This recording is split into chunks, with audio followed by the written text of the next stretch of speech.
It may be. I hope it is. To tell the truth, if something goes wrong, more Sorrows could die in the escape than in Joshua's proposed attack. Even knowing that, it's a risk I have to take. With your help and Joshua's, even if we're attacked, we can defend the Sorrows and escape. We'll be traveling at night in small groups, across the valley. With luck, the Whitelegs won't know what's happened until the next morning.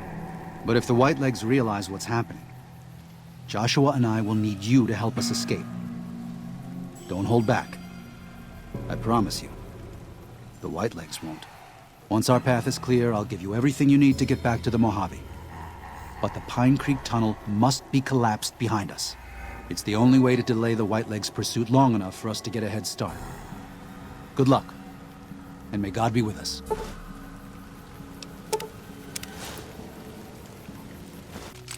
Daniel must have made it to the tunnel by now. But there are Sorrows all over the valley. We have to help them and get Daniel out of here. Right.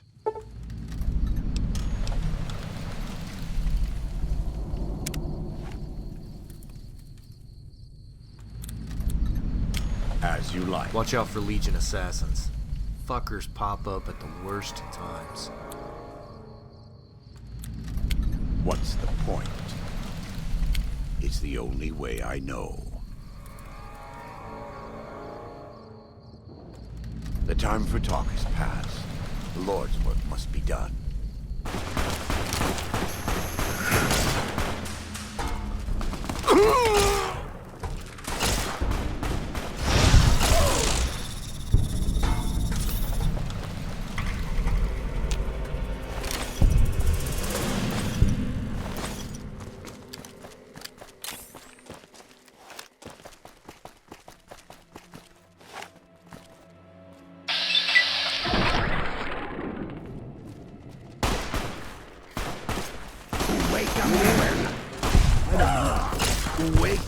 Wamuwerna ye wadu wakade.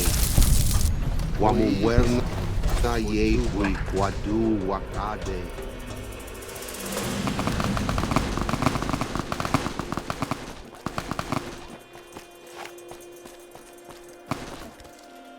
Foolish, Outman.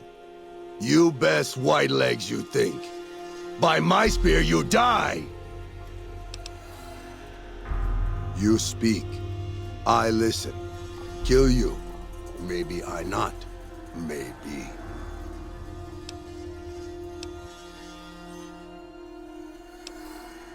We leave, but always fight. Whitelegs! We strong warriors for Caesar!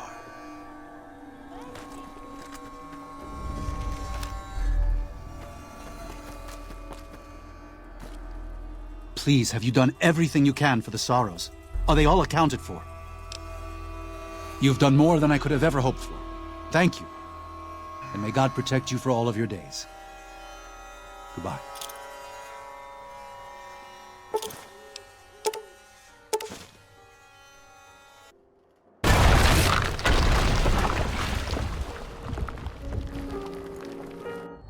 And so it was that the conflict between the New Canaanites and the Whitelegs was finally resolved. The courier's involvement had tipped the scale, shifting the fragile balance of power. After the Whitelegs drove the Sorrows from Zion, they celebrated by destroying all traces of the valley's former inhabitants. They appealed to the Legion for assimilation, but were denied. Their failure to eradicate the New Canaanites in Grand Staircase and farther up the Colorado had not gone unnoticed. The Whitelegs made a half-hearted effort to find the New Canaanites, but were driven off by dead horses trained in the ways of Joshua Graham. The Whitelegs lost all hope of joining the Legion and disintegrated into a number of petty raiding bands, leaving Zion Valley a polluted cistern. Daniel succeeded in leading the Sorrows out of Zion, as he had wanted to do from the start.